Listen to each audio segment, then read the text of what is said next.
gracias también por la invitación de estar acá. Es un placer encontrarme con directores, directoras, vicedirectores, me imagino, supervisores.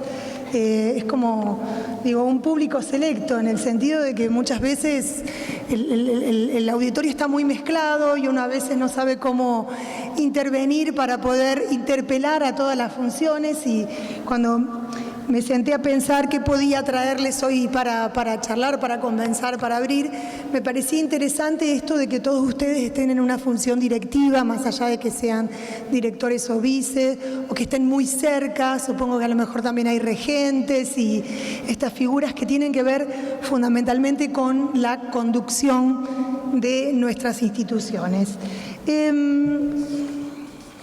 Esperen que me acomode un poquito mis papeles. Cuando me invitaron a estar acá con ustedes en este programa, que me parece que he encontrado un formato masivo y al mismo tiempo con posibilidades de poder ampliarse y desparramarse a lo largo del territorio, pensaba yo en qué podía traer y podía ofrecerles como para pensar juntos, en función de que cuando yo miro la figura de los directores, yo nunca, digamos, ahora soy directora de una escuela universitaria, que no es lo mismo, está muy lejos de ser la tarea que tienen ustedes en las instituciones, en los institutos, en las escuelas primarias o secundarias, pero nunca fue la figura del director motivo de mi estudio, de mi preocupación puntualmente. Cuando en la pedagogía se piensa en la figura del director, yo tengo como una herencia ahí, que no sé si es positiva o negativa, lo veremos juntos, que es que en los 90 la figura del director, que estuvo muy en el centro a partir de que se planteó cierta centralidad de las instituciones educativas, cierta apertura a una lógica de una presencia más fuerte a través de los programas de los PEI, de los PCI, etcétera. La formación pedagógica que se ofrecía a los directores en ese momento era una formación que se ordenó fundamentalmente alrededor de la idea de gestión, ¿no? Saben ustedes que había muchísimos cursos ligados a la gestión, postítulos. Era como que la gestión y los saberes ligados a la gestión eran los que se ofrecían desde los ministerios y también desde los académicos y de las investigaciones para pensar la tarea del director como el saber que era necesario para poder llevar adelante la dirección de una institución. Yo, que trabajo sobre esto, sobre los saberes de la pedagogía, tuve esa herencia, ¿no?, de pensar, yo no trabajo ligado a la institución porque no trabajo los saberes de la gestión. Es como que yo pensaba como una especie de equivalencia prácticamente automática. Para trabajar con directores hay que pensar en la idea de conducción, ¿no? Y a partir de venir acá me senté a pensar en qué otras cuestiones podríamos pensar alrededor de la tarea del director, de la función directiva y de los saberes propios del campo educativo. Por eso, en algún punto orienté mi intervención acerca de esto, ¿no? Poder pensar cómo se relaciona la figura, no la figura, yo diría la tarea del director con la pedagogía. Cuando yo hablo de pedagogía hablo en términos generales, hablo de los saberes que aparecen como en los estudios de la formación docente inicial, en las capacitaciones, en las especializaciones, en todo el trabajo que tiene que ver con el pensar el campo educativo desde una perspectiva, si se quiere, de estudio y de producir saberes útiles para eso. Entonces, mi pregunta un poco es esta, y es lo que voy a intentar pegarle una vuelta a lo largo de este encuentro, que es intentar pensar qué relación hay entre la tarea del director y los saberes pedagógicos. Algunas relaciones me parece a mí que están más o menos a la vista. Yo pensaba en los trayectos y los materiales que se les ofrecen, no solo en esta gestión, sino que se vienen ofreciendo cuando se hacen los escalafones de directores o cuando se hacen los exámenes, los concursos, ¿no?, para ser directores. ahora la provincia ha cerrado el concurso de supervisores y ahí ha habido de todo. Los que querían ser supervisores han tenido que leer digestos, leyes, etcétera, pero han tenido que leer también, por lo que yo he visto, mucha bibliografía que es propia del campo pedagógico, ¿no? Entonces uno está todo el tiempo pensando, bueno, ¿por qué un director tiene que estudiar sobre la idea de la diversidad o las cuestiones ligadas al aprendizaje o los métodos para la enseñanza de la lectoescritura? ¿Cómo se combina en la figura del director ese saber cuando nosotros pensamos históricamente que la figura del director tenía más que ver con unos saberes ligados a que otros hagan? No, porque el director no está frente a la enseñanza de las letras en el primer grado, pero tiene que velar para que el maestro de primer grado enseñe eso. Entonces, pensando en esta relación, me gustaría situar algunas escenas para ver si podemos abrir un poquito más, la podemos abrir un poquito más. La primera tiene que ver con haber escuchado, haber acompañado desde afuera, pero me resultaba interesante, una institución de gestión privada de la ciudad de Rosario tenía que hacer una elección, elige a los directores a partir de una especie de concurso interno, ¿no? Históricamente este concurso interno estaba ordenado había en el jurado un miembro del representante de los docentes, un representante de la organización de padres que gestiona la escuela, el representante legal, un miembro del personal directivo, etcétera. Un especialista, ¿no? Ahí se iba formando. Y en una elección que se dio el año pasado, la escuela decide contratar a un psicólogo especialista en recursos humanos para que entreviste a los postulantes y para que vea, y el texto era más que la vinculación que tiene con el campo pedagógico, la vinculación que tiene o las posibilidades que tiene para gestionar recursos humanos en una institución. A mí eso me dejó como pensando, porque nosotros los gestores de recursos humanos los vemos en las empresas, fundamentalmente, ¿no? Los podemos ver en las instituciones públicas también, en las municipalidades, en las comunes, etcétera. Puede pensar uno que haya un jefe de personal que pueda trabajar con la idea de recurso humano. Pero a mí me resultaba extraña dentro de las escuelas, porque pensaba, ¿es lo mismo? Un psicólogo que trabaja en recursos humanos en una empresa, ¿qué va a medir de este futuro director? ¿Qué tipo de competencia va a estudiar o va a evaluar, ¿no? ¿Y qué tiene que ver la gestión de recursos humanos cuando estamos hablando de los que están allí son maestros y que los que tienen que hacer es educar y no son empleados de una fábrica o no son? Me parecía ahí, había algo que me hacía ruido y digo, me parece que lo podríamos ubicar como en un rincón. La otra escena es una escena que me pasó personalmente hace unas poquitas semanas. Tuve la suerte, vamos a decirle así, de ser presidenta de mesa convocada por las autoridades electorales en una escuela. Vaya a saber por qué, hace un tiempo me llega el fatídico telegrama donde uno ve que se va a pasar el domingo firmando sobres y bueno, y allí fui. Y pasó una cosa muy particular. Llegué a la escuela. Estaban en la escuela que me tocó, era una escuela que estaba en un barrio medio frente a un descampado, una escuela chica, había 6 mesas.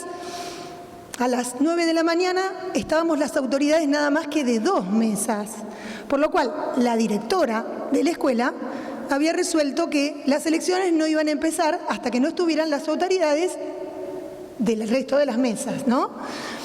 Se empezaba a juntar gente en la puerta que quería entrar a votar y la directora salía a plantearles que si ellos querían entrar tenían que ser autoridades de mesa, pero la gente no quería entrar a ser autoridades de mesa. Entonces había un montón de gente en la vereda, yo tengo un hijo, yo estoy no sé qué, muchas mujeres que decían no me voy a quedar, pero que querían votar, y adentro de la escuela estábamos las 3, 2 de mi mesa y otra más, esperando que la directora diga cuándo empezábamos. Y se produce ahí una situación muy incluso tensa entre el representante del correo y la directora, donde el representante del correo decía, esto hay que empezarlo ya, acá hay que, y me decía a mí, vos tenés que ir a autoridad de otra mesa. Y la directora decía, no, usted se tiene que quedar ahí. ¿A usted qué le llegó el telegrama? Para la 4045, usted va a firmar en la 4045.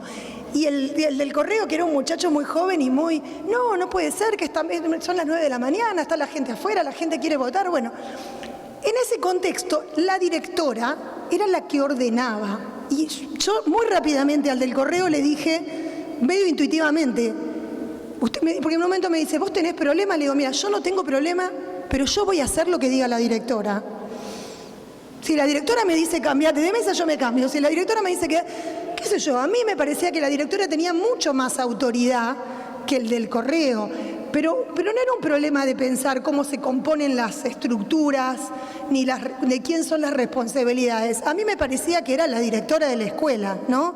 Y tenía una presencia fuerte, y cuando llegamos y pegamos los papeles, nos retó porque había unos dibujos de los chicos que habían pintado las paredes, y nosotros pegamos los afiches con la... Entonces, ¿quién pegó esto? Saquen eso de ahí. ¿No ven que la escuela va a cumplir 100 años y ustedes están pegando, estamos festejando? Y nosotros rápidamente, y uno se pregunta, ¿cómo es que esta mujer genera esta autoridad y hace que yo, que no soy maestra, que nunca lo fui, que estaba ahí, respondiera tan rápidamente al ordenamiento que ella planteaba? Entonces uno dice, bueno, no es la primera vez que la mujer está a cargo de las elecciones en esta escuela. A mí ya me había tocado y ya había sido ella también, por lo cual tiene como una experiencia que le da una autoridad, un saber acerca de qué se puede y qué no se puede. Pero además de la autoridad que pueda tener en relación a las elecciones, es una mujer que lleva adelante esa escuela. Es una mujer que resolvió el tema de las presidentas de las otras mesas con el teléfono llamando a su maestra, vos vení acá, vos vení. O sea, en algún punto había algo de lo que ella era como directora de escuela que hacía que el resto nos ordenáramos. Y yo creo que no hubiera sucedido lo mismo si hubiera sido director de la Junta Electoral, donde rápidamente quizá lo hubiéramos destituido y hubiéramos dicho, bueno, hagamos como a nosotros nos parece. Ahí nadie quería hacer lo que a uno le parecía. Uno respetaba ese saber y esa experiencia que pudiera tener la directora. Esto que a mí me llamó la atención en relación a las elecciones, yo lo he pensado muchas veces charlando con maestros. Cuando los maestros de escuela, conozco mucho a una maestra que pasó de una escuela de barrio vulnerable, de población difícil, una escuela de características similares a otra por un traslado. Y las escuelas tenían el mismo contexto, el mismo tipo de población, el mismo tamaño, una infraestructura similar, y sin embargo las experiencias de enseñar a ir eran absolutamente distintas. En una escuela había un placar, había un roperito donde esta maestra que es de dibujo tenía sus cosas guardadas, las encontraba cuando iba a dar clase, los padres tienen un límite entre dónde entran y dónde salen. En la otra escuela había un montón de cosas que sucedían, ¿no?, alrededor de la escuela, maestros que llegaban tarde, cosas que se perdían, robos, y la maestra insistía con esto. Si las escuelas están en barrios parecidos, si tienen estructuras parecidas, si tienen planteles parecidos, ¿qué es lo que hace que esta funcione de este modo y este no? Y ahí rápidamente desde la pedagogía, a partir de la cantidad de investigaciones que se han hecho, uno sabe que la respuesta tiene que ver directamente con el director, ¿no? Un director es el que ordena o el que no ordena, ¿no? El director es el que ordena que una escuela funcione de un determinado modo o el que relaja y permite que puedan suceder cuestiones, ¿no? Esta chica contaba la situación de una maestra que iba alcoholizada. Entonces uno piensa, ¿cómo puede ser que una maestra vaya a trabajar alcoholizada? Y uno, ¿a quién mira directamente? Al director, digamos, ahí el que funciona como filtro. Es el único que le puede decir, no entres, no puedes estar acá. Si el director se corre de esa función, no hay ningún otro de filtro, más en una escuela de estos sectores donde, digamos, la escuela cumple unas funciones también muy complejas en relación a albergar la población, entonces nadie está dispuesto a correr una maestra, ni los propios compañeros. Y sin embargo, el director cumplía ahí una función importante. Entonces, bueno, yo pensaba, para que este director cumpla esa función y pueda ordenar esa escuela, para que pueda ordenar las elecciones, para que podamos levantar una bandera de un saber específico en la capacidad de conducción de un director que no tenga que ver con los marcos más comunes y más viejos alrededor de pensar al otro como un recurso, no como al otro que está ahí haciendo una tarea. ¿Cómo pensar, cómo se debería situar o qué debería pensar un director, digo yo, que es la invitación que les traigo, en relación a los saberes pedagógicos. Y aquí van algunas cuestiones como para empezar a pensar, a entrar más directamente en tema. Graciela Frigerio, a quien todos ustedes conocen, dice, ella está hablando de la función del educador, a mí me gustaba para pensar la función del director, dice, ejercer una profesión implica una suerte de saber sobre ella, una manera de entenderla. Uno no lleva adelante una profesión, sino es por una manera de entenderla, por saber algo alrededor de esa profesión. Algo que en el campo educativo, cuando pensamos en que la profesión es la profesión de director, nos complica un poco, porque el director no estudia, no hay un título de director. El director estudió para ser maestro, ¿no? Incluso cuando en los 90 aparecían todos los cursos de gestión, uno discutía, ¿qué hay que saber? ¿Qué le vamos a decir? ¿El director tiene que saber de lectura y escritura? ¿O el director tiene que saber, no? Entonces, el hecho de que no exista un título específico hace pensar que un director tiene que construir una relación más específica con el saber de aquel que va a enseñar, más que con el saber dirigir, ¿no? Y ahí me parece a mí que se cocina quizá alguna de las cuestiones en las que podemos plantear hoy. Cuando nosotros miramos, si yo le preguntara a cada uno de ustedes, ¿qué estudiaron? Estudié en el instituto tal. Después estudié siendo maestro. Habré estudiado, habré hecho un curso, habré pensado cuestiones. Muy difícil a una determinada edad pensar qué sabemos de lo que estudiamos inicialmente y qué sabemos de lo que aprendimos después. Y qué sabemos de la teoría y qué sabemos de la práctica. Es muy difícil separar estas cuestiones. Sin embargo, el saber específico del director muchas veces viene ligado a esa formación inicial. Sería muy difícil pensar que existe un director que no sea maestro, o un director que sea, no sé, médico, de escuela, un director de escuela, estoy pensando siempre, un director de instituto. Hay algo ahí que lo vincula directamente no solo a aquellas personas con las que trabaja, sino fundamentalmente al tipo de conocimiento que se imparte en esa institución, ¿no? Al pensamiento sobre la tarea de aquellos que trabajan, porque ahí trabajan maestros, pero esos maestros educan, o trabajan profesores de instituto que forman maestros. Entonces, el mismo saber, en el caso de los institutos, que debería manejar el director es aquel que está presente en las aulas donde los estudiantes llegan a estudiar formación docente. Ahora, cuando hablamos de saberes en el campo pedagógico, la respuesta no es tan simple, no es tan fácil delimitar de a qué saberes nos estamos refiriendo, ni siquiera qué tipo de relación establecer con esos saberes. Yo traje una pequeña clasificación que hizo Frigerio sobre los saberes del campo educativo, que a mí me resultó sumamente, digamos, como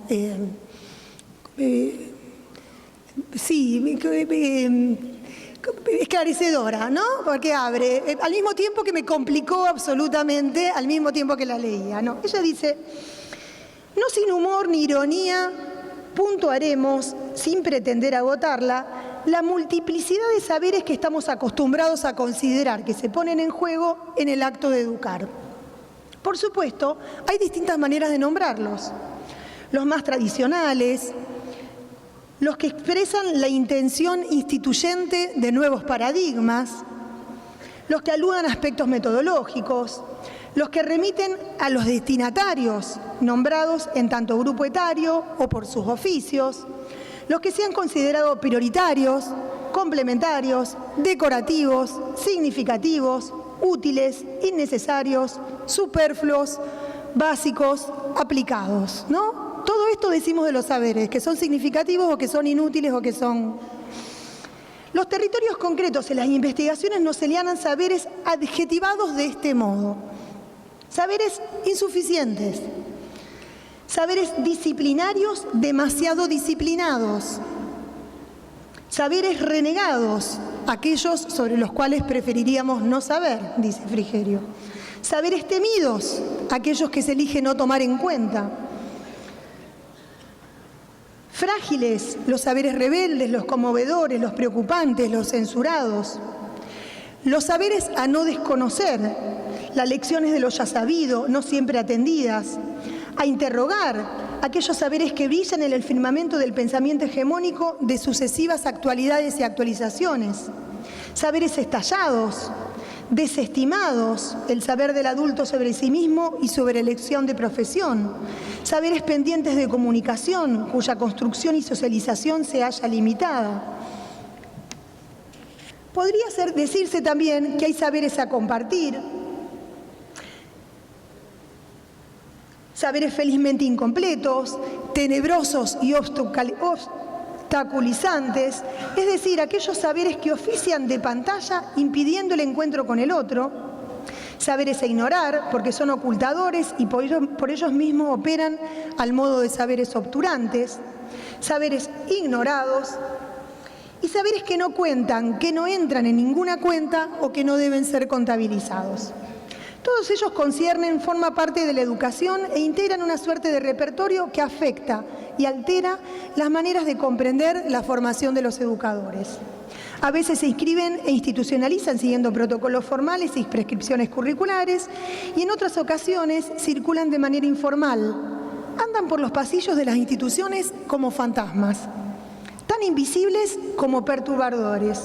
No se exploran en bibliografías, se comentan como secretos o se silencian, ¿no?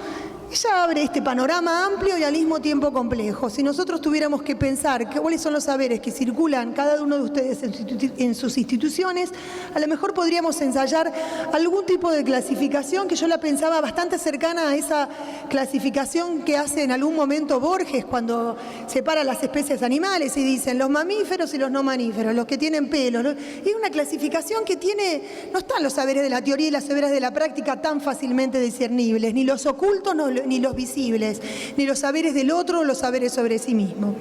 Entonces, en este punto, en ese panorama y en esa complejidad se mueve el director, ¿no? Operando sobre todos esos saberes. Algunos tendrá que ponernos en relevancia, otros tendrá que ponerlos en duda, otro tendrá que despejarlos y plantearlos que los dejen a un lado. Pero todo el tiempo se está moviendo frente a esa complejidad. Cuando yo pensaba en esto y pensaba en los saberes pedagógicos, pensaba en un concepto de conocimiento, no de saber, pero que en este punto puede ser equivalente, que establece un sociólogo que se llama Norbert Elias. Él dice del conocimiento, dice, el conocimiento es el conjunto de símbolos que el hombre necesita para poder sobrevivir. Lo necesita porque no nace con ellos, ¿no? Uno podría decir, bueno, uno no nace con las palabras, ni nace con la lengua, uno la tiene que aprender, ¿no? Entonces, las palabras, en algún punto, la lengua, la lectura, la escritura, las cuentas, son conjuntos de conocimientos que en una época dada, sabemos que la lectoescritura tiene una cantidad de siglos y no muchos más, funcionan en una sociedad, dice él, como medios de orientación. Si la gente no tiene esos conocimientos, va como desorientada, le cuesta ubicarse, ¿no? Pensemos en un analfabeto en una sociedad como la nuestra. Nadie nace con las palabras tenemos que recibirlas de otros, las letras, ¿no? La posibilidad de leer y de escribir, y aunque no nazcamos con ellas, aunque no nacemos con ellas, las necesitamos absolutamente, porque si no las contamos, pareciera que estamos como perdidos. Ahora, dice Elías, estos conjuntos de símbolos tienen una característica particular. Son históricos, dice él, son precarios. Surgen en un momento, funcionan como medios de orientación, ahora pueden dejar de funcionar como medios de orientación, por lo cual, cuando dejan de hacerlo, es porque aparecen otros símbolos que aparecen como medio de orientación. Nosotros esta definición la usamos mucho cuando pensamos en las cuestiones tecnológicas o digitales, ¿no? Uno hoy se pregunta por el peso de la alfabetización, de la lectoescritura, de la cultura letrada, y dice, bueno, estamos en una época donde pareciera que hay otra forma de comunicarnos, de entendernos, de escribir, de leer, que está hecha por imágenes, que está hecha por símbolos, que no creo que venga a reemplazar la lectoescritura, pero sí que viene a disputarle la hegemonía. Y quizás son las bases para que dentro de X siglos desaparezcan las letras y los números tal como nosotros las conocemos y otros símbolos ocupen su lugar, ¿no? porque de hecho en algunos tiempos las letras y los números no existían. Cuando aparecieron, reemplazaron y dejaron a dibujos, a pictogramas, a cosas que hemos perdido. A mí me gusta pensar esta definición para pensar en los saberes pedagógicos. Volvamos a la definición. Cuando nosotros mandamos a un maestro, a alguien al frente de un curso, les pedimos un título. ¿Qué viene a, en algún punto, plantear el título? Que tiene unos saberes que son necesarios para poder manejarse como maestro en esa institución. Esos saberes les permiten llevar adelante la tarea del maestro. Si no los tuviera, quizá alguno podría enseñarle a uno o dos a leer y escribir, pero le costaría pensarlo en simultáneo, pensar cómo trabaja con esos chicos de esa edad. O sea, los saberes pedagógicos funcionan en nuestra época como medios de orientación para la tarea de educar. Pero cuando nosotros le agregamos la otra parte de la definición, la cosa se nos complica. Son saberes precarios. Y los saberes que en algún momento pueden haber servido para darnos orientaciones, para ubicarnos en la tarea de educar, en otro momento pueden estar caducos, pueden ser inútiles. Y son los mismos, ¿no? En algún punto, lo que define si sirven o no sirven, tienen que ver con una especie de eficacia y con la posibilidad de que aparezca otro saber que los reemplace. Pensemos en los métodos de lectoescritura, en esta lógica. ¿Cuánto tiempo se educó con unos determinados métodos y cómo en algún momento en la teoría pedagógica aparecen otros métodos que desplazan a los anteriores por mecánicos, por insuficientes, y instalan una nueva lógica? ¿Por qué me interesa esta definición? Porque me gusta esta idea de pensar que los saberes pedagógicos, tanto los métodos como los saberes sobre las instituciones, como los saberes de la formación docente, como los saberes sobre los niños, sobre la disciplina, sobre la psicología, son saberes precarios. Son saberes, yo digo, que tienen fecha de vencimiento, que no conocemos, pero no son eternos, ¿no? Tienen un cierto movimiento histórico que viene dado por la producción de otros saberes o, y acá viene otro problema que tenemos, por lo que esos saberes producen en el momento en que se los pone en juego, que no siempre, y no hay una relación necesaria entre lo que el saber propone y lo que sucede en la práctica, algo que muchas veces planteamos como una especie de distancia entre los saberes pedagógicos y los saberes de la práctica. Al respecto de estos saberes y de los saberes de la práctica, me encontré hace poco con un pedagogo que se llama Alberto Martínez Boom, que pensando en la cuestión de los saberes, dice, a ver, ¿dónde está mi cita?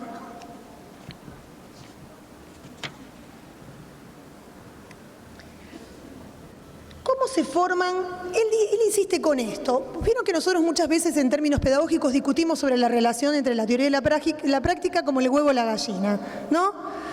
La práctica excede la teoría y la teoría ordena la práctica. Entonces uno dice, este sabe demasiado de teoría y sabe de poco de práctica. Todo eso cuando vos decís un niño lo llevás a la práctica y el niño te da 5 vueltas y te muestra que tus saberes son insuficientes. Entonces hay como una disputa sobre si los saberes de educación tienen más verdad en la teoría o más verdad en la práctica. Y nosotros muchas veces discutimos y pensamos esto.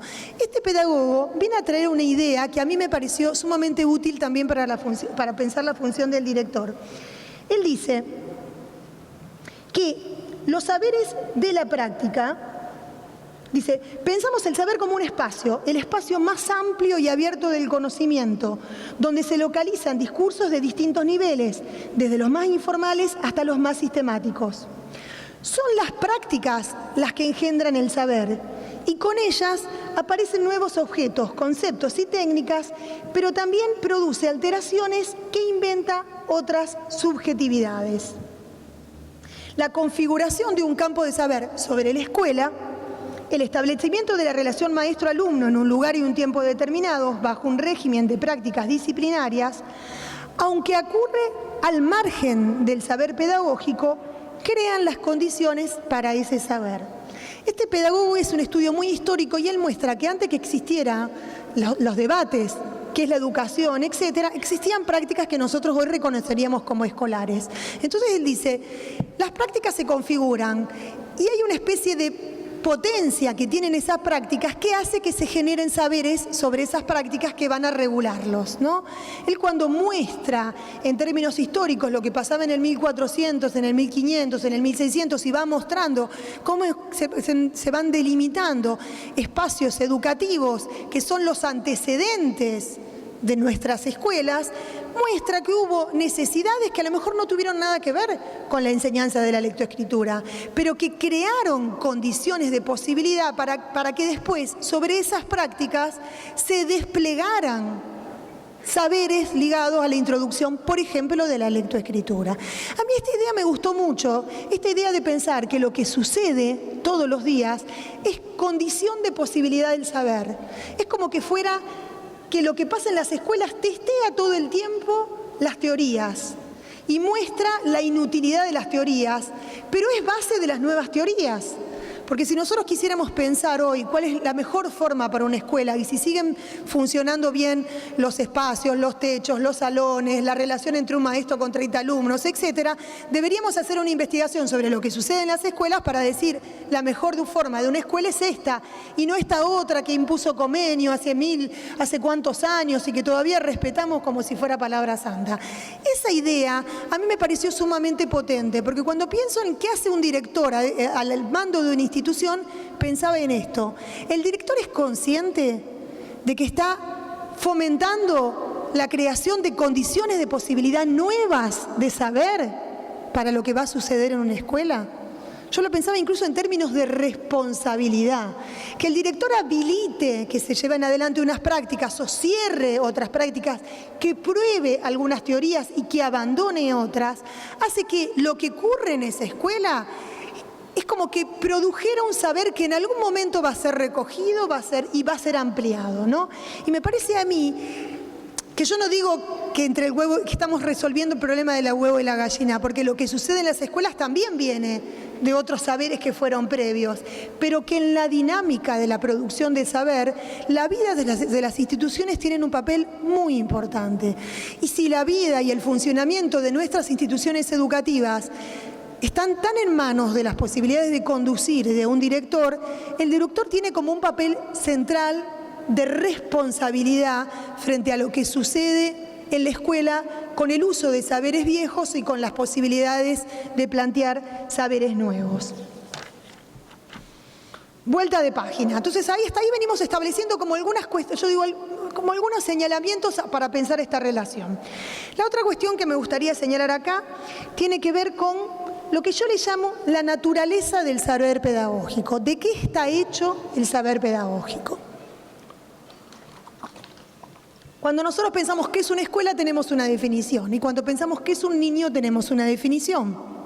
Esa definición, en general, viene de investigaciones, de producciones, etcétera, que han objetivado unas determinadas condiciones, muchas veces describiendo algo. Si hoy nosotros tuviéramos que construir una definición de qué es una escuela, en esa definición incluiríamos mucho, alguien, supongamos que viene un marciano, ¿no? Ve, va una, va otra y dice, bueno, aunque estas son distintas, esta es para pobre, esta para clase media, esta tiene un director potente y este tiene un director más relajado. Una escuela es lo común que aparece en estas cuestiones, ¿no?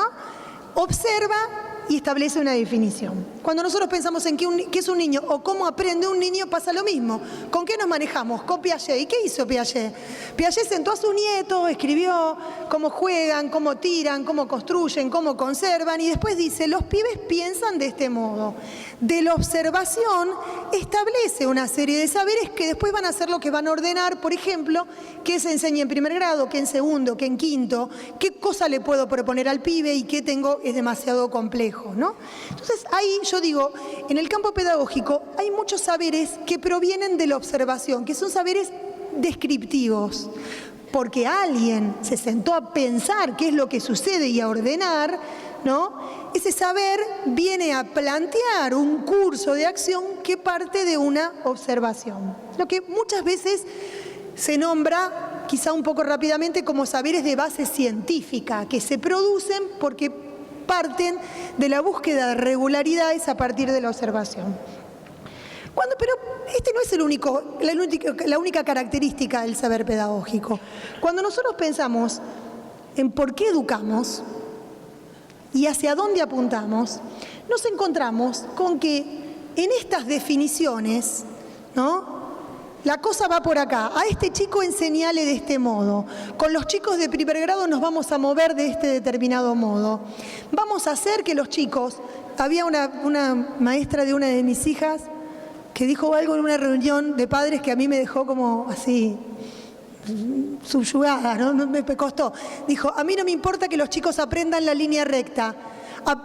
Me importa que sean rectos. Y yo decía, la maestra se tiene que ocupar de la línea recta o de que sean rectos, ¿no?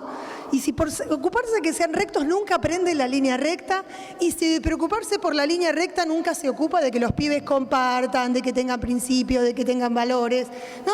Pero ahí aparecía en esa definición esta idea de que en la tarea de educar hay mucho sobre lo que queremos sobre el otro. La educación tiene unos fines, nosotros apuntamos hacia algún lado.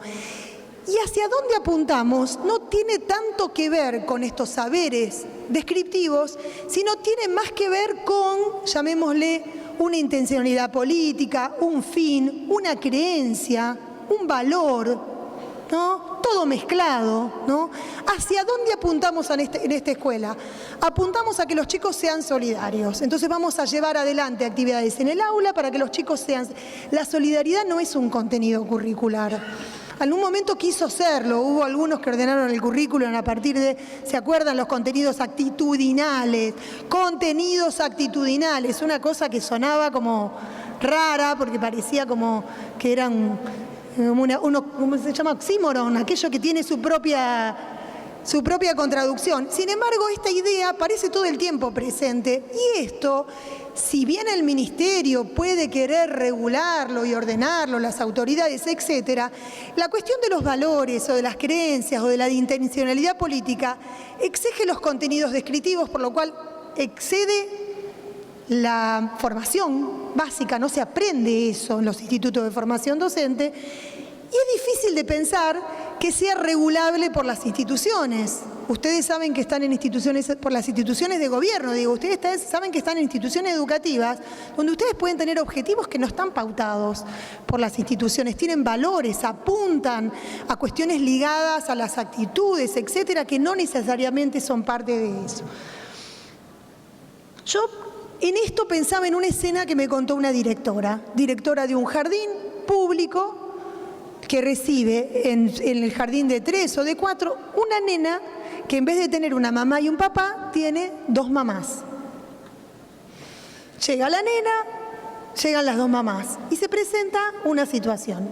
La maestra, a cargo de esa salita, era una maestra evangélica, o no me acuerdo qué tipo de creencia, que ponía en duda, iba en contra de sus principios, atender a esas 2 mamás como padres, porque para ella era un daño que le estaban haciendo a esa niña que en vez de tener un papá y una mamá, tuviera 2 mamás. Entonces se produce una situación en la sala de maestros acerca de cómo trabajar esto. La directora, ¿qué hubiera esperado en su ideal?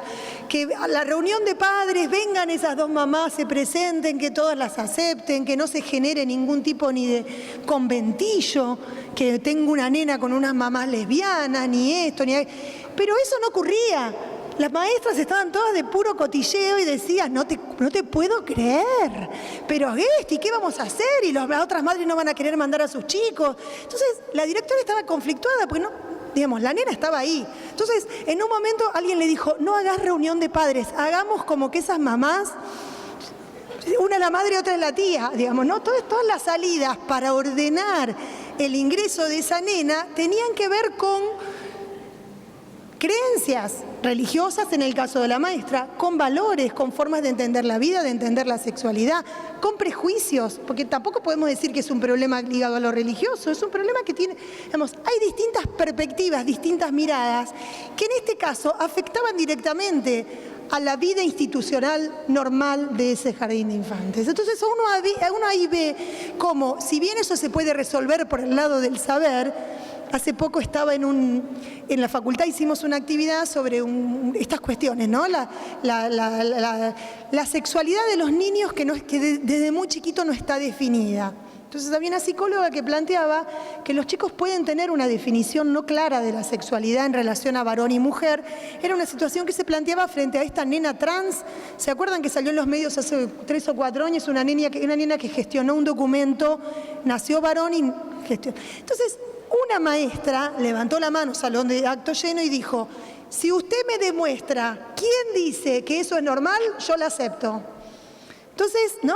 Quería, así como hay una psicología del niño que plantea que uno nace varón o nace mujer, ella decía que si encontraba un corpus de saber que le mostrara que uno podía, además de nacer o varón o mujer, nacer indefinido, o sea, legitimaba eso con un corpus de saber.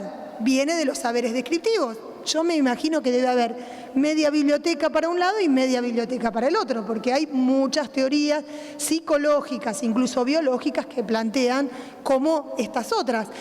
Entonces, ahí se imbrincan las cuestiones morales con las cuestiones ligadas a los ideales, con las cuestiones ligadas a lo religioso, y aparecen todos en esa escena. Yo digo, eso es un problema que tenemos en la educación, porque nosotros no podemos llevar adelante la tarea educativa como si fuéramos médicos, ¿no? Donde hay un saber que dice esto es apendicitis, intervengo de este modo. Un saber, nosotros tenemos este tipo de discusiones y de saberes y de tramas que hacen a que nosotros lidiemos institucionalmente con muchos maestros que pueden no pensar como nosotros o que pueden educar en un sentido diferente al que nosotros pensamos que es el correcto. Tercera cuestión, ¿no? Entonces ahí yo digo, tenemos el problema de la naturaleza de los saberes. La tercera, y con esto me dicen ustedes, ¿avanzo nomás? El tercer rasgo que me gustaría señalar, que es propio del saber pedagógico y con el que lidia mucho el director, es esta idea de que en general los saberes pedagógicos tienen la forma, digo yo, de reglas o de instrucciones, ¿no? O como decimos nosotros, de recetas, ¿no? De dame la receta como hago. Yo, más que empezar en la idea de la receta, que es muy criticada, pensaba en los directores que cuando llega un maestro nuevo le dicen: a ver, nena, a ver, querido, vení, acá las cosas las hacemos así, ¿no? Si venís en bicicleta, se deja acá. Los materiales lo ponés en este placar. Si llegás temprano, y le cuenta cuáles son las reglas explícitas o no de cómo funciona esa institución, y que muchas veces las pone el director, ¿no? Yo, nada, pensando sobre esto, se me ocurre que en general las reglas pueden ser más o menos explícitas, pero siempre ha habido reglas ligadas a la tarea de educar, ¿no? Es como el consejo que uno le pide a la madre cuando no sabe qué hacer con el pibe. ¿Y ahora qué hago? Y mirá, si te plantea esto es porque está... Entonces uno va buscando la regla. Si un chico de 13 años te contesta todo el tiempo es porque la adolescencia, y uno va buscando la regla y aplicando como la regla del método de lectoescritura. Primero la palabra generadora, se la mueve, después se la abre, después el silabeo. Hay como una serie de instrucciones que son propias de nuestros saberes. Si nosotros revisamos un poquito esta idea de regla, nos encontramos con que en Comenio, a mí me sorprendió mucho, 1630, las escuelas no eran masivas, lo que Comenio dice tiene la forma de regla, ¿no? Yo traje un pequeño extracto. Comenio en la didáctica analítica dice: en todo lo que se enseña se tiene que poner cuidado de que sea comprendido, primero como totalidad, luego ordenado y diferenciado en sus partes. Una regla. Si vamos a enseñar algo, primero que se entienda la totalidad y después, no, primero las partes y después hacemos el todo. Establece un curso, ¿no? Nuestro espíritu tampoco puede aprender varias cosas al mismo tiempo. Entonces, quien al mismo tiempo hace varias cosas no lo hace correctamente. Por lo cual, dice Comenio, siempre solo una a un tiempo. Siempre primero el todo, luego las partes. Y finalmente las partes más pequeñas, una después de otras. En cada una se tiene que permanecer tanto tiempo como sea necesario. ¿Cuánto le tengo que dedicar? ¿No? La regla, lo que necesite. Va estableciendo reglas. Cuando Comenio escribe la introducción de este libro, dice esto, dice: vamos a observar ahora los métodos de una teoría del enseñar, mientras probamos en su totalidad y en sus partes todo lo que ocurre durante la actividad de enseñar y de aprender y en el saber, para comprender también cómo lo queremos, podemos y tenemos que manejar. Por medio de una correcta investigación de los conceptos generales, obtenemos reglas generales para el enseñar racional que tienen que ser consideradas en todas partes y que valgan siempre y en todo tiempo. Por medio de la investigación de conceptos especiales, resultan, a su vez, reglas especiales que se dan a seguir en ciertas ocasiones, ¿no? Él dice directamente: yo les voy a dar unas reglas y no me las estoy inventando. Observo, y porque observo cómo se enseña y se aprende, saco estas reglas que las vamos a repartir por todos lados. Esto que Comenius hizo en el 1630, nosotros lo encontramos que lo hizo Durkheim también después, cuando dice: la educación es la transmisión de la generación adulta a los que no están preparados hoy. Pero él, antes de decir la educación es esto, dice: yo voy a decirles cómo es la educación. Para decirles cómo es la educación, observé muchas sociedades y constaté que en todas las sociedades los adultos se ocupan de recibir a los jóvenes y de pasarles. Entonces, la regla, lo que funciona como esto o es esto, del adulto al niño, viene de la idea de la observación. Esto, que a veces nos ha molestado un poco, porque la idea de regla parece como autoritaria, la idea de receta parece como que el maestro fuera tonto y que tiene que seguir una receta. O sea, muchas veces hemos discutido, ¿no? Basta de recetas, y uno dice, bueno, basta de recetas, pero tampoco las cosas no se inventan todos los días. Las recetas funcionan, uno no hace una torta un día con 5 huevos, el otro día con ninguno y sale la misma torta. Y a veces no sale torta, por más que uno quiera inventarla de cero. Entonces hay ahí como que sí, evidentemente la receta, la instrucción, la regla puede ser rígida, puede desconocer, pero funcionó durante mucho tiempo. Por eso muchas veces se discute esa idea de regla. A mí me parece que la idea de regla tiene otro problema que deberíamos considerar también nosotros en nuestra función directiva, que es que, yo pensaba en esto, hay un viejo filósofo que él dice, pensemos el conocimiento, el saber, con la figura del antropólogo. Cuando un antropólogo caía a una isla de Australia que ni siquiera había visto alguna vez, ¿qué hacía? Se quedaba un tiempo ahí, se ponía en un lugar medio marginal, miraba, escuchaba, escribía y, dice el filósofo, intentaba despejar y objetivar cuáles son las reglas del juego de esa sociedad, ¿no? ¿Quién se casa con quién? ¿Quién se ocupa de los niños? ¿Cómo se pesca? ¿Quién ocupa el lugar de sacerdote? Todo eso no está implícito. No está explícito, perdón, está implícito. El antropólogo, ¿qué hace? Lo objetiva y lo pone sobre la mesa. Ahora bien, este mismo filósofo dice, cuando una regla se pone sobre la mesa y se objetiva, modifica el juego. Un juego que se jugaba implícitamente, cuando ponemos la regla, establece, al objetivarlo, modifica los efectos que produce la regla. Yo lo pensaba en el campo educativo. Históricamente, ancestralmente, los padres educaron a los niños y hubo alguien en las comunidades que se ocupaba de algún tipo de saberes. La pedagogía es la que objetiva las reglas de la educación.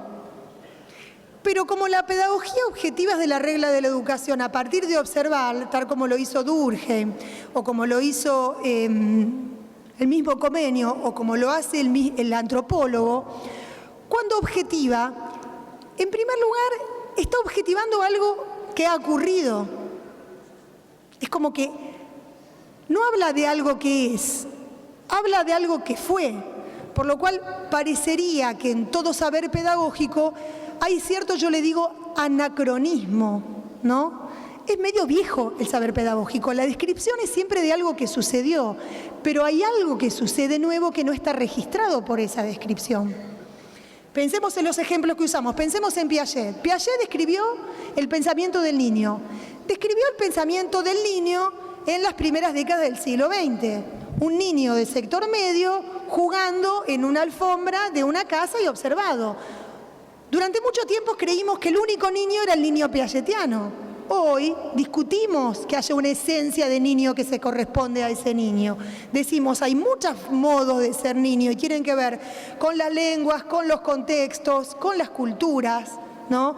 Por lo cual, el saber de Piaget tiene una parte de verdad, pero en algún punto tiene una cierta anacronía, es anacrónico para describir a nuestro niño que tenemos en la salita de 4. Y eso lo sabemos cuando vienen los pibes con los dispositivos y nos dan 5 vueltas con el viejo método que sacamos de los métodos de Piaget, ¿no? Hay algo ahí que parece que está desacomodado. Entonces, esta idea de las reglas a mí me parecía útil para pensar esto, ¿no? Uno hace algo implícitamente. Cuando eso se pone sobre la mesa, construye una visibilidad diferente sobre aquello que nosotros antes hacíamos implícitamente. Y eso tiene un impacto sobre eso que hacemos. Es como si ustedes fueran a observar a un maestro y le dijeran, mira, vos cada vez que te dirigís a los chicos, empezás diciendo, y eso no es útil. Entonces el maestro, la próxima vez que diga va a decir, ay, y va a empezar a decirlo menos. Entonces, que uno le haya mostrado introduce una modificación o que uno haya ese tipo de juego entre el saber como regla y lo que sucede. Yo digo, pareciera que la pedagogía se lo olvidó durante un tiempo. Porque había una regla, había que cumplirla. Porque había un Piaget con los 6 estadios, hay un primer grado, segundo grado, tercer grado, cuarto grado y una lógica de enseñanza de los conocimientos. Y hoy en día, ¿qué nos pasa? La misma realidad nos devuelve que muchos de esos saberes pueden ser interrogados desde lo que sucede, ¿no? Esa característica del saber a mí me parece también importante para volver a qué es la pedagogía y a qué es la tarea del director. A mí, cuando yo pensaba estas cuestiones, pensaba, los saberes pedagógicos, yo siempre digo, son necesarios pero no suficientes. Es imposible, si uno piensa que son anacrónicos, que tienen un problema, una relación tan compleja con la práctica, que tienen una naturaleza tan compleja de que son prescriptivos y descriptivos a la vez, que son saberes de estatutos tan distintos, ¿no? Digo, si yo digo que los saberes son todo esto y además digo que son insuficientes, es como, ¿para qué los queremos? Digo, ¿no? Son necesarios pero no suficientes. También pensando que en esta idea de necesidad y de precariedad hay como una especie de oxímoron también. Si son necesarios no son precarios, si son precarios no son, digamos, no son necesarios. Entonces, los abandonamos absolutamente, los dejamos de lado. ¿Cómo jugar con esta idea? Entonces, yo pensaba, bueno, quizá deberíamos despejar qué es lo necesario de un saber pedagógico, ¿no? Y yo pensaba, muchas veces cuando nosotros pensamos en qué es la educación, pensamos, mirando las épocas, la educación es cosas muy distintas. En nuestro siglo la educación son escuelas, maestros, alumnos. En otros siglos fueron sacerdotes para un determinado grupo. En otros siglos fueron padres. La educación siempre distinta en sus contenidos, en sus formas, en sus actores, en sus escenarios, a veces en espacios cerrados, a veces abiertos, a veces para todos, a veces por sectores. Sin embargo, siempre hay educación. Y si no hay algo que está siempre, si alguien que nace, alguien no lo recibe con educación, no sobrevive. Entonces, me encontré una definición de pedagogía que a mí me parecía que podía ser útil para pensar qué es lo necesario y qué es lo superfluo, o qué es lo precario, o qué es lo que puede ser útil en un momento y en otro momento no serlo. Es una definición que hace un pedagogo absolutamente desconocido para mí, pero a mí me pareció útil, que se llama Armando Zambrano Leal, es colombiano. Los colombianos tienen una tradición muy grande en pensar la pedagogía en su naturaleza, y dice: el saber pedagógico está hecho para interrogar las condiciones reales en las que la emergencia de lo humano tiene lugar. El saber pedagógico está hecho para interrogar las condiciones donde la emergencia de lo humano tiene lugar. Si nosotros partimos de la idea de que la educación es una práctica absolutamente necesaria para aquel que nace, que tiene 2, 3, 4, 5, se convierta en alguien, ¿no? Esta vieja idea de tenés que ser alguien en la vida ligada a andar a la escuela, estudiar. No nacemos con todo, como se decía por ahí, sino necesitamos que alguien nos lo provea. La educación es el escenario, diría este pedagogo, donde se da la emergencia de lo humano, donde alguien que quiere que el otro hable, se pare, camine, lea, escriba, sume, sea solidario, etcétera, tiene lugar. ¿Qué es en todo caso un ser humano para nosotros, sino alguien que puede en algún punto moverse en una sociedad, etcétera? Pero me gustaba esta idea de pensar que la pedagogía no es el saber que nos describe cuáles son las condiciones reales, sino que es el saber que interroga cuáles son las condiciones reales. Es como que en la posibilidad de poder interrogar esas prácticas está la posibilidad de que esas prácticas sean otra cosa de lo que son, le den lugar a algo nuevo. Por eso, si volvemos al director y al vínculo con esos saberes, yo pensaba en estas cuestiones. ¿Es posible construir un oficio que incluya los saberes, pero que los saberes no limiten ese oficio? ¿No? ¿Cómo dialogamos personalmente y como corpus con esos saberes? ¿Es posible atender a unos saberes que no funcionen como cercos cognitivos? Unos saberes que se presten como potencia, como superficie de ser interrogados. Unos saberes que son propios del director, pero al mismo tiempo son ajenos, porque el director cuando interviene sobre la enseñanza ya no enseña más. Por lo cual, los saberes que tiene sobre la enseñanza muchas veces también son anacrónicos, porque son otras generaciones de maestros y otros niños los que están ahí sentados, o otros jóvenes los que vienen a los institutos u otros adolescentes. Entonces, yo ahí diría, un director que lidie con lo viejo y con lo nuevo, en algún punto, con lo propio y con lo ajeno. Un director que pueda pensar qué es lo necesario y qué es lo precario en relación a una práctica pedagógica, qué es lo que debemos conservar y qué es lo que debemos despejar. Hay un filósofo que usa mucho la idea esta de que el saber, dice él, debe servir para hacer tajos. El saber debe servir para hacer tajos. Es como que el saber debe sernos, esta idea de que nos debe servir para interrogar, para preguntar, para que, yo lo pensaba en esta lógica, nosotros conocemos o estudiamos o producimos conocimiento porque queremos generar respuestas a una cantidad de preguntas. Ahora, cuando las respuestas las alcanzamos todas, parece, y yo digo esto más viejo que el hambre, parece que las preguntas son otras.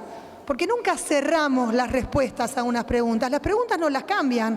Cuando nosotros parecíamos que teníamos una institución con un maestro formado, etcétera, que iba a responder, construir la igualdad, etcétera, aparecen en el escenario social prácticas educativas que le resultan tan ajenas a la escuela, y la escuela, hasta en sus supuestos más fundamentales, se siente como tambaleada.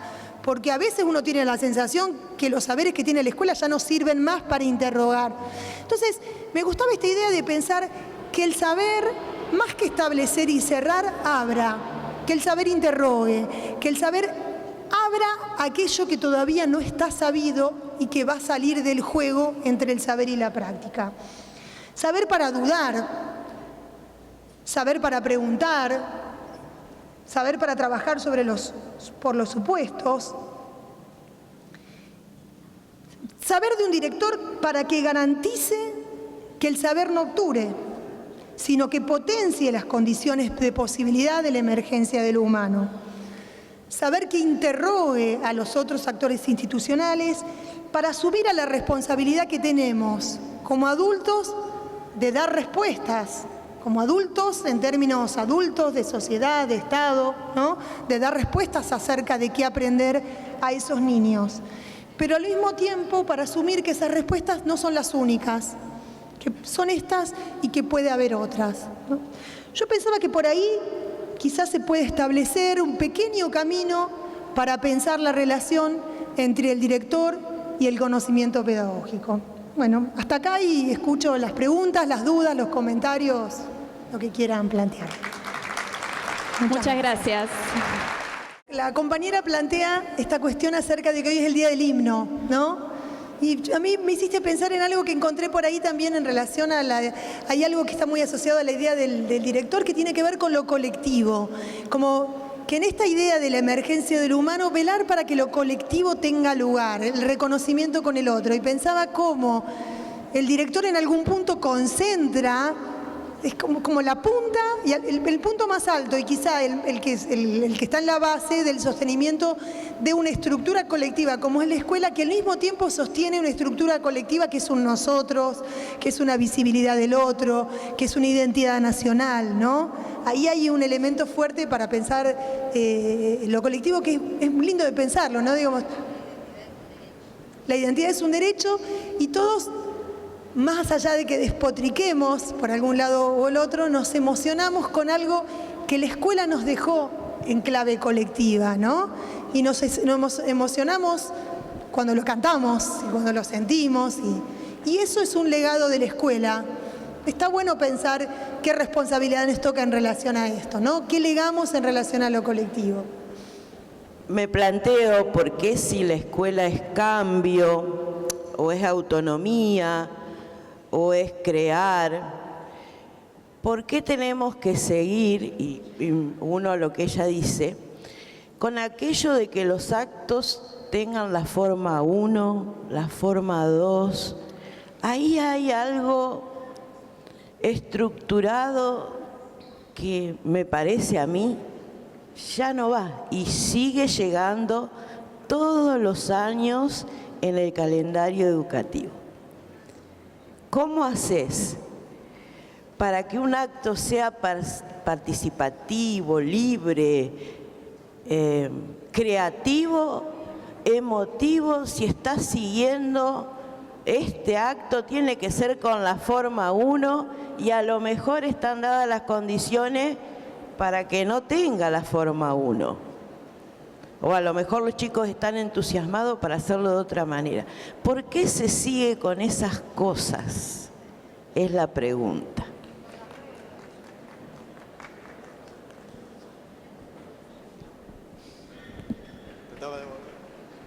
Yo contesto, después no me maten a mí, yo no es que vaya en contra de la forma 1 o la forma 2. Pero está bueno lo que vos hacés, que es decir, ¿por qué? Si el por qué nos satisface, lo podemos sostener, aunque no nos guste. Y si el por qué no nos satisface, no sé, quizá es un momento de interrogarlo. ¿Por qué hablamos en sujeto y predicado? ¿Por qué usamos unas palabras y no otras, no? En el caso de los actos, a mí me parece que históricamente los actos que fueran forma 1 y forma 2 y no 20 formas distintas o la forma que el director quiera, tenían que ver con instituir en las escuelas algo de lo común, ¿no? ¿Por qué? Porque las formas le dan un lugar a la bandera, un lugar al himno, un lugar a las palabras, instituir algo de lo común que se replicara en todas las instituciones. Entonces, en la replicación, lo común tenía lugar. Si yo canto el himno acá, acá y acá y acá, después no importa que nunca haya cantado el himno yo con pero cuando me lo encuentro, aunque no lo conozca, aunque viva en La Quiaca, ese haber cantado el himno todos con la misma forma hace que me reconozca.